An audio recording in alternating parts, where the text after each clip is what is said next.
Hello po sa inyong lahat mga ka-crypto. Ako po si Pinoy Crypto Trader at sa video na ito ay atin mong pag-uusapan ang tungkol sa balitang ito kay XRP. Kung saan ang sabi rito ay here's XRP price estimate if its market cap equals Tesla. Yan. Ang Tesla po na ito ay isa po itong electric vehicle. Yan, or mga nagmamanufacture po ng mga yan, yung mga luxurious car, mga makahali at saka high-tech na mga kotse. At yung nagmamay-ari po sa kumpanya na ito ay walang iba kundi ang pinakamayaman na tao sa buong mundo sa kasalukuyan na si Ginoong Elon Musk. At ngayon ay yung ating aalamin dito ay atin pong malalaman kung ano ang magiging presyo ni XRP. Isa lamang po itong estimate kung ano yung kanyang magiging presyo kung sakaling itong si XRP ay matatapatan niya yung market cap ng Tesla. Yan, Tesla company ni Ginoong Elon Musk. Kaya yan po ang ating pag-uusapan sa video na ito. Pero bago po tayo magpatuloy, ay nais ko lamang po munang bigyang linaw ang aking disclaimer kung saan ang nilalaman po ng video na ito ay hindi po ito isang financial advice. For education and information purposes lamang po ang layunin nito. At ayan, sa ating pagpapatuloy ay ang sabi rito ay XRP price could clinch an ambitious 2-digit value if XRP's market cap soars to equal that of electric vehicle manufacturer Tesla. Yan, sabi rito ay posible daw pong tumaas ang presyo ni XRP ng 2 digits. Kung pag sinabi po nating 2 digits ay nasa mga $10 to $99 po yan na presyo. At mangyayari po ito kung pag itong si XRP ay nagawa niyang tapatan yung market cap nitong si Tesla na isa pong electric vehicle manufacturer. Kung saan ay gaya ng aking sinabi kanina, ay pagmamay-ari ng pinakamayamang tao sa mundo sa kasalukuyan na si Ginoong Elon Musk. Yan, XRP's underperformance. Yan, kung matatandaan po natin na itong si XRP ay nabigo po siyang lampasan ang presyong $3.31 nitong nakalipas po na taong 2021 kung saan ay naganap ang bull run. Kaya ito po yung kanyang peak price or all-time high na nakamit na presyo. Ang itong si XRP ay umabot lamang sa $1.96. Ayan, ngunit nabigo itong samantalihin ang yan, yung mas malawak, yan, broader market, crypto broader market noong fourth quarter ng taong 2021. Kaya ang natitirang bahagi ng market ay nakakita ng mga bagong all-time peaks, ngunit nabigo ang itong si XRP na sumunod. Kaya yan, nag-underperform po siya. Yung mga, yan po yung time na yung ibang mga altcoins ay nagpapakita po ng matitinding performance, pero itong si XRP ay nagko-consolidate lamang. At syempre alam po natin yung dahilan dyan sapagkat sinakal po siya ng kaso or isinampang kaso ni US SEC.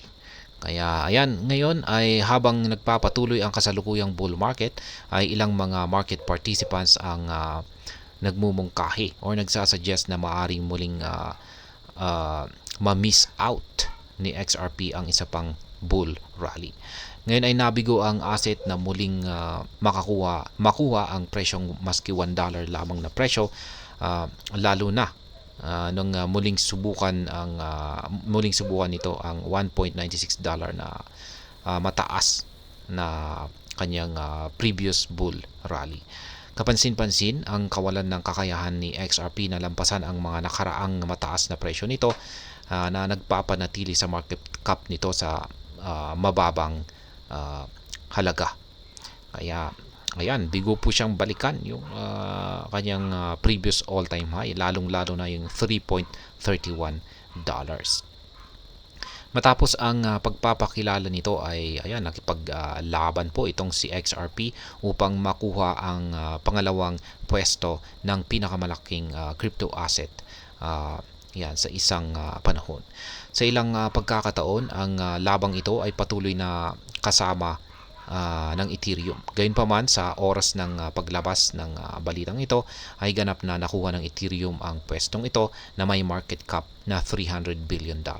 Samantala ang market cap ni XRP ay nasa $28.6 billion lamang na ginawa itong ikapitong pinakamalaking cryptocurrency. Kaya yan ang layo na po ng agwat ng Ethereum. Yan yung market cap ni Ethereum kay XRP. Yan, mula 300 billion at yan 28.6 billion kay XRP. Yan, 300 billion kay Ethereum at 28.6 billion kay XRP. Ayan, ito na po yung gusto nating malaman. If XRP price equals Tesla market cap. Sa kabila nito ay may ilang mga eksperto ang nagmumungkahi na ang XRP ay maaring nasa bingit ng isang pagbabalik, yan, or comeback na uptrend. Yan, or siya ay muling magpapakita ng magandang performance. Ang ilan sa mga commentator na ito ay sinusubukan po nilang ihambing ang nalalapit na muling pagbangon ni XRP sa paglago ng market ng Tesla. Kaya yan, Tesla's market growth. Noong May ay sinabi ng market analyst na si Ginong Egrag na ang pagbebenta ng XRP sa kasalukuyang price level nito ay katulad ng pagbebenta ng stock ng Tesla noong ito ay nagkakalaga ng $2.50. Gayunpaman ay isang pagkahambing mula noong nakaraang August ay ang siyang nagpakita rin na sa kabila ng pagkabigo ni XRP ay mas mahusay pa rin ito na nag-perform kaysa sa Tesla sa loob ng 10 taong panahon. Kapansin-pansin ang $100 na ininvest kay XRP noong August 2013 ay nagbigay ng $9,222 noong August 2023.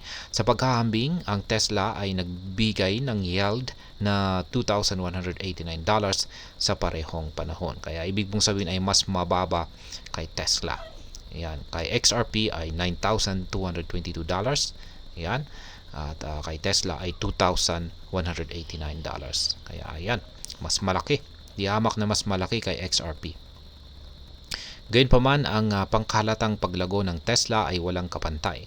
Ang stock ng Tesla ay kasalukuyang nagkakalaga po ng $200.64 sa gitna ng 0.88% na pagtaas sa nakalipas na 24 oras. Sa presyong ito, ang market cap nito ay kasalukuyang nasa $640.97 billion na mas mataas ng malaki kaysa sa $28.6 billion ni XRP. Kaya yan, in comparison pa sa market cap ni Tesla, yan, itong si XRP ay ang laki po ng agwat.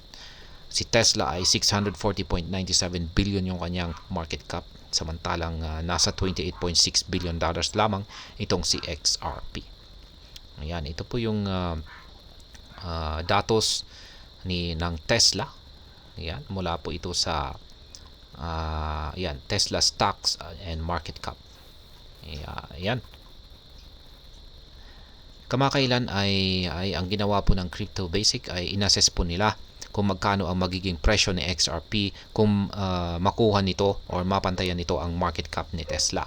Kapansin-pansin sa isang market cap na $640.97 billion, ang presyo ni XRP ay tataas po sa $11.44 kung ang kasalukuyang 55.99 billion na circulating supply nito ay mananatiling pareho or walang naging pagbabago. Ito ay nagmamarka ng 2,145% na pagtaas mula sa kasalukuyang presyo nito na nasa 0.5094. Kaya yan po ulit, sa madaling salita ay kung mapapantayan ni XRP ang market cap ni Tesla ay posibleng tatas ito sa presyong $11.44. At yan po ay sa kondisyon na syempre mananatiling walang pagbabago sa circulating supply ni XRP. At hanggang dito na lamang po tayo sa video na ito mga ka-crypto. Sana po ay inyong nagustuhan ang aking paliwanag sa video na ito. Kung inyo po itong nagustuhan ay pakiclick lamang po ang like button nito. Para naman po sa mga bago lamang dito, kayo po ay aking inaanyayahan para mag-subscribe. Pakiclick na rin po ang bell icon nito dahil ito po ang siya magsisilbing notification nito sa mga bago kong videos na akin pong ina-upload sa aking YouTube channel na ito. Marami pong salamat sa panonood. Ingat po tayo lagi at God bless po sa ating lahat.